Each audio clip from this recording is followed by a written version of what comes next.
So what are the solutions? Yeah. What are the solutions Moving forward, here, right? Where do, you've learned a few things over the years. Like, for example, you learned not to go tit for tat. What are you going to do what are you going to take into your next relationship? Compassion, respect, loyalty. Respect. Reciprocation, communication. That's going to be very important moving forward.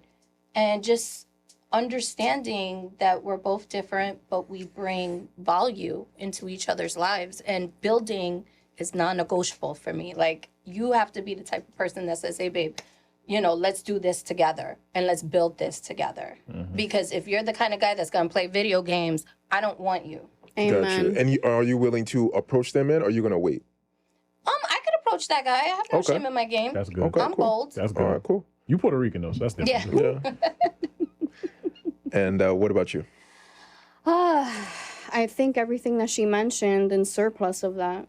I mean, Gotcha. You have to take time to know what you want as a woman, especially after a relationship. I don't believe in just jumping into something because you haven't really healed from that last relationship. You don't know what you've learned, what the faults were, what his fault was, your fault was. You're still trying to essentially interpret what happened. And then if you're going to go ahead and bring unresolved issues into another relationship, you're setting yourself up for failure. Okay. So you have to make sure that you've healed, that you're ready to navigate the world, that you understand that not everything is going to be placed for you on a silver platter, that you actually have to hunt and try to find what you're finding out here. Yes. And it's not going to be something that's easy. You're going to find yourself in moments where you really want to give up and not put yourself in a predicament like, I don't want to get hurt again, or I don't want to go ahead and expose my entire self to this person again, or be vulnerable to this person again. Like, it's hard. No risk, no reward. Exactly. So you also have to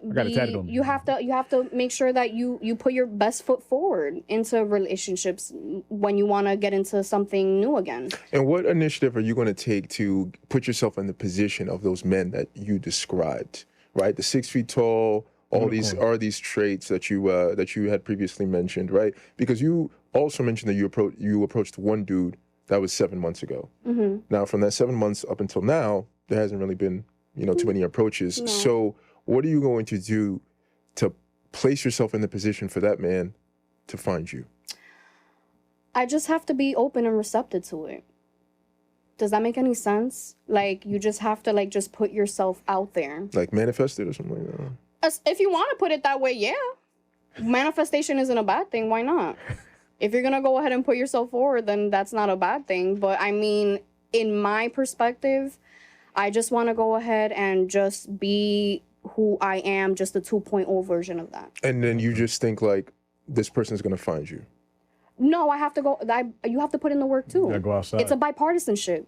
It has to be. At least on my end, I have to go ahead and put myself forward, because the man that I want or the man that I am seeking is not going to go ahead and knock on my door. So how exactly are you going to put yourself forward? Like, Go out with your friends, go on speed dates, just go out on your own, find places to meet people and mingle. Okay, cool. Like, even in this perspective, like, maybe I found a new friend here. Maybe we can go out. Yeah, hugging it. I know, I like her. But like, Yeah, you need to not be in your own bubble. Yep. You need to pop that bubble and go out in the world. Out your comfort zone. Out of your comfort zone. And you're never gonna find someone if you're still in that shell of what your past self was. You need to find the new version of you, what you like now. Maybe I don't want to go out to clubs. Maybe I want to go and do paint and sips. Or maybe I want to go ahead and go to a museum with that person. Okay. Or maybe I want to go ahead and sit down and read books in a cafe. Who knows? But that's the whole fun of dating now. You get to find what you like. And maybe in different people. But you'll find the person that you're finding. Your soul will know. So you won't have to be over your ex. That makes sense. I'm dead.